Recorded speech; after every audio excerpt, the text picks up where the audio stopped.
So ayun nga guys, nandito tayo sa dulo, no? Ito yung pinakadulong bahagi ng lugar na nilalagyan ng mga bahay. 'Di ba? Perfect.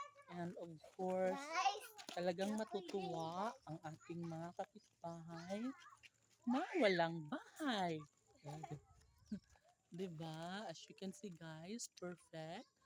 At maganda ang paggagawa, pulido, matibay at konkreto. Siyempre guys, dito po ang dead end. Dead end. Diba? Perfect. Huy mga bata, ayaw magsamo. Ayaw nyo ikalat ha. Huwag kayong magkalat-kalat dyan. Kaya mapagalitan kayo ni Mayor. Okay? Huwag kayong makulit please. Kasi mapapagalitan kayo ni Mayor. Pupunta si Mayor dito next month. Ayaw mo bato-bato. Pauline, ayaw bato-bato. Ayaw ba?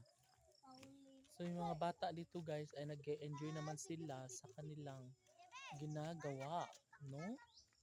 And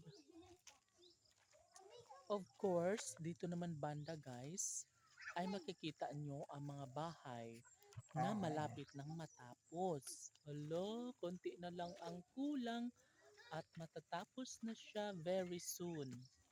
No? So ito yung daan guys na papuntang basketball court. And dito naman sa kabilang side, ang daan papuntang main road or palabas ng relocation area. So diba, sobrang perfect ng lugar. Sobrang napakahusay ng lugar. Uy, uy, may sasakyan. Uy, uy, may sasakyan. Uy, manahimik kayo. So 'di ba, sobrang natutuwa at nag-e-enjoy ang mga kidalits dahil meron ng mga bahay dito na malapit nang matapos. 'Di ba? And doon guys sa unahan yung dalawang bahay na may kulay. Dalawang linya yan which is merong 28 pamilya na lumipat na siya. So at least yung ibang pamilya ay nakalipat na. At yung iba naman ay ginagawaan pa ng mga pabahay. So, sobrang dami nito guys.